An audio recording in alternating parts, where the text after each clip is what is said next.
What's going on, dudes and dude Ed? So, yes, 126, pretty rough day for me, pretty early in the year, obviously, because of losing Kobe Bryant, Gigi, and all those other people that lost their lives in that helicopter crash, but also my grandmother from my father's side as well passed away that day. A couple, like, I want to say at least 2 years.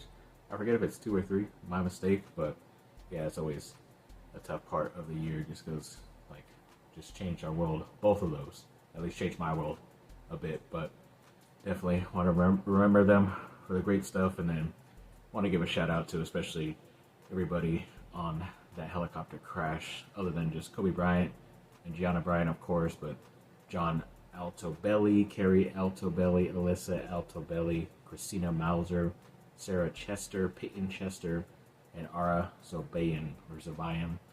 So yeah, always tough, especially for their families as well. And yes, we'll all get through this, but yeah, always a tough day on the 26th. And then Duke basketball, yes, they had a very tough game. It was a tough game to watch. I was already had my Duke shirt on, my lucky Duke shirt, and then yeah, they were up, they were handling it like 35-22 or something like that at halftime, and then all of a sudden they were coming back, Wake Forest, and it's just tough because last year Duke got upset at Wake Forest too, and they stormed the court and everything, so you were hoping that wasn't going to happen again. It didn't look like it, but then all of a sudden, Wake Forest got the lead pretty early in the second half, and then Duke was literally just not making anything. They were still stuck around mid-30s, so I was just like, you know what?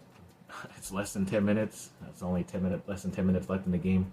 I'm kind of done dealing with this stress and stuff, so hopefully they'll be able to get the victory without me, and luckily they were able to. They won 63-56 on the road there at Wake Forest, and then Cooper Flagg, the freshman, threw in 24 points, 7 rebounds, and 6 assists also. So yeah, definitely a big-time performance.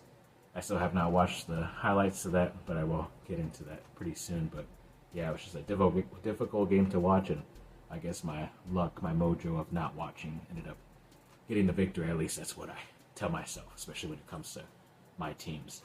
And then the Lakers got another victory the other day against the Golden State Warriors. I think it was last Saturday, 118-108. Anthony Davis had 36 points, 13 rebounds, and 3 assists. And also Austin Reeves during that game hit 1,000 career assists, obviously all with the Lakers. But he already got that 1,000 career assists in his career. I think it's his fourth season. So yeah, not too shabby.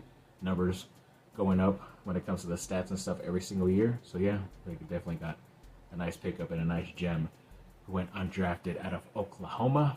And then the Duke women's basketball team played on the road at Georgia Tech also, but they got that close victory, 55-50. So yeah, they had another close game, but were able to grind it out and get that ACC victory. So happy about that. And there was a big trade when it comes to the LA Sparks and the WNBA. I don't follow it as much, but I still like to follow the Sparks because they are an LA-based team, and did make a big trade, or they got involved in one where I believe it was the Seattle Storm are trading 6-time All-Star Jewel Lloyd to the Las Vegas Aces, so it just made another Western team better. And a multi-team move that sends 3-time All-Star Kelsey Plum to the Los Angeles Sparks, and I believe the Storm are also acquiring the number 2 pick in the 2025 WNBA draft, and Lee Yuru from the Sparks. And then the Sparks are also at least getting the 9th overall pick from Seattle. And I think LA has to send a pick to the Aces in this trade too. So at least they still get a pretty good all-star player in Kelsey Plum, who's very popular and still very good and really, really good at playing still. And then they have a chance to get at least the 9th best player, hopefully, in this year's draft coming up soon. So hopefully that is the case. And then Bronny James Jr. ended up having a nice career high recently. He had 31 points. I believe that's a career high. Could be wrong, but he was 5 of 11 from the three-point line and had a nice big-time poster dunk too.